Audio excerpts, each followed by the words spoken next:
Hi, good morning. ಬೈರ್ನಟ್ಟಿಗೆ baby shower makeup ಇತ್ತು ನೋಡಿ. ನಟಿಗೆ ಹೋಗಿದ್ದೆ. ಅಲ್ಲಿ ಹೋಗಿ ನಮಸ್ಕಾರ ಮಾಡಿ ಅಲ್ಲಿಂದ ಅವ್ರ ಮನೆಗೆ ಹೋಗಿ ನೋಡ್ರಿ.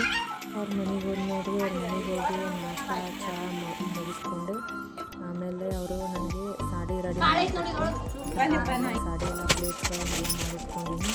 ಮಾಡಿಟ್ಕೊಂಡು ನಂತರ ನನ್ನ ಜ್ಯುವೆಲ್ರಿ ಮೇಕಪ್ ಸೆಟ್ ಎಲ್ಲ ಸೆಟ್ ಮಾಡಿಕೊಂಡು ಅಷ್ಟೊಳಗೆ ಅವ್ರು ಬಂದು ನಾನು ಹೇರ್ ಸ್ಟೈಲ್ ಮಾಡಿದ್ದೆ, ಮೇಕಪ್ ಮಾಡಿದ್ದೆ.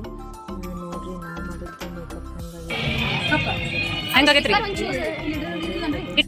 ಫೋಟೋದವರೆಲ್ಲ ಫೋಟೋ ತೊಗೋತಿದ್ರು. ನಾನು ಅವ್ರ ಜೊತೆ ಒಂದೆರಡು ಪಿಕ್ ತೊಗೊಂಡಿನಿ. ನೋಡ್ರಿ ಅವ್ರಿಗೆ ಹೆಂಗಾಗೈತ್ರಿ ಮೇಕಪ್ ಎಲ್ಲ ಹೆಂಗಾಗೈತ್ರಿ?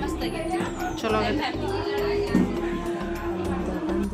ಬಂದು ಬಿಸಿ ದೋಸೆ ಹಾಕ್ಕೊಂಡು ತಿಂದೆ ನೋಡ್ರಿ. ಆಮೇಲೆ ಪಾರ್ಲರ್ಗೆ ಬಂದು ನನಗೆ ವರ್ಕ್ ಸ್ಟಾರ್ಟ್ ಮಾಡಿದೆ. ಇವತ್ತು ಸ್ಲೀವ್ಸ್ ರಿಮೂವ್ ಮಾಡೋಕ್ಕೆ ನೋಡ್ರಿ.